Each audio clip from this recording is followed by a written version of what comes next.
And with us right now, live from Capitol Hill, one Republican who has been very outspoken, Arizona Senator John McCain. Good morning to you, Senator. Good morning, Steve, Brian. It's great to have you on this Christmas Eve. Senator, the health care vote's going to start in about half an hour, and it's going to pass. The Democrats have made so many deals. I got an email from somebody, why don't they just call Harry Reid Monty Hall, because it's been let's make a deal up on Capitol Hill. Well, it's been an exercise in sleazy Chicago-style sausage making. The American people overwhelmingly disapprove of that. The president campaigned on change. This is change. It's change for the worse. I've never seen anything quite like this, and I believe that the Cornhusker kickback will rank up there with the bridge to nowhere as a tipping point. Overwhelmingly, the American people don't like this result, and they certainly don't like the process where some are favored over others just because of the power or influence or vote buying of an individual member of Congress. Senator McCain, as you know, David Broder, respected but hardly a conservative thinker, wrote today, this should be a happy day for America, like the Civil Rights Bill passing, Social Security passing, but it can't be. And he points to the fact, which you pointed to, the deals done behind the scenes. But for those watching who see defense bills and omnibus bills and highway bills filled with earmarks come through on a regular basis, what's the difference now? Well, the magnitude is one. Two is that no major reform has ever been enacted in history unless it's bipartisan, which this clearly is not. Again, people expected change. The president in October of 2008 said he would have the C-SPAN cameras in. We would have negotiations between Republicans and Democrats.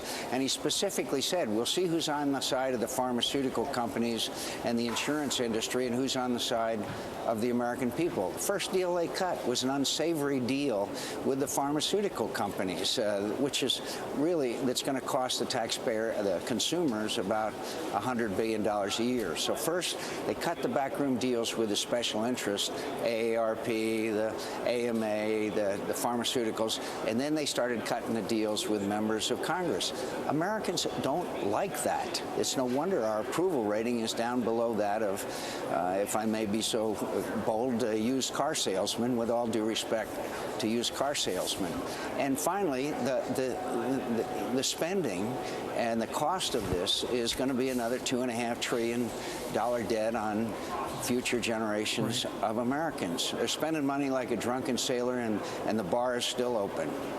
Senator, there have been a number of members of your body on the Republican side who said, we're not even sure this is constitutional. You look back in time, is it, does the Constitution say that the government can require everybody to buy something, in this case health care, or wind up with a fine or something?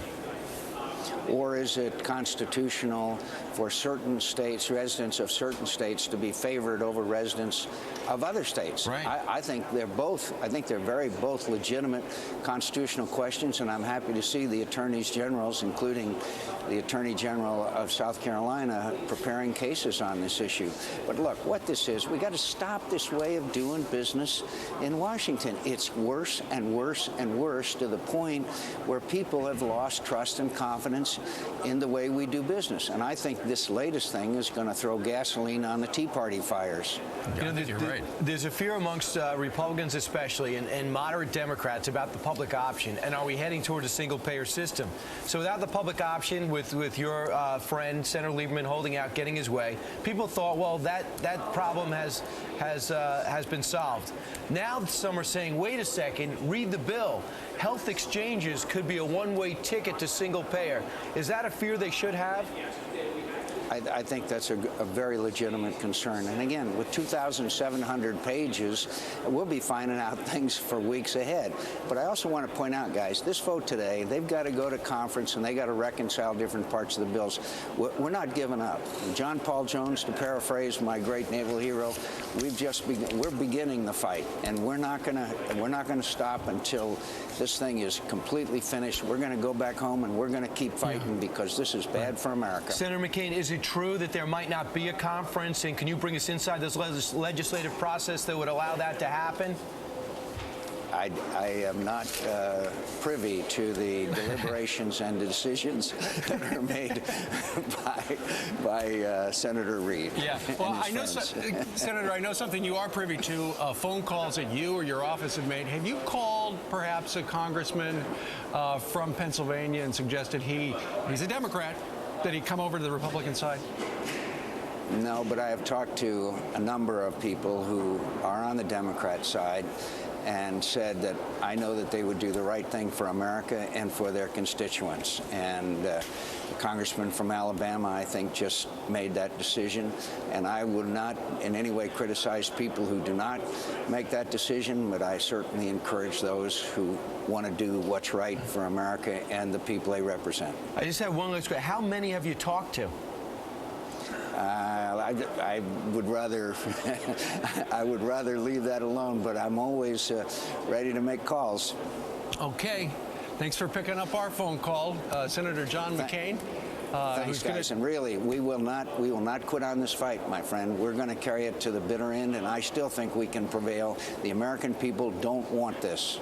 It ain't over till it's over. All right, Senator, we're going to be watching in 20 minutes when they start the voting.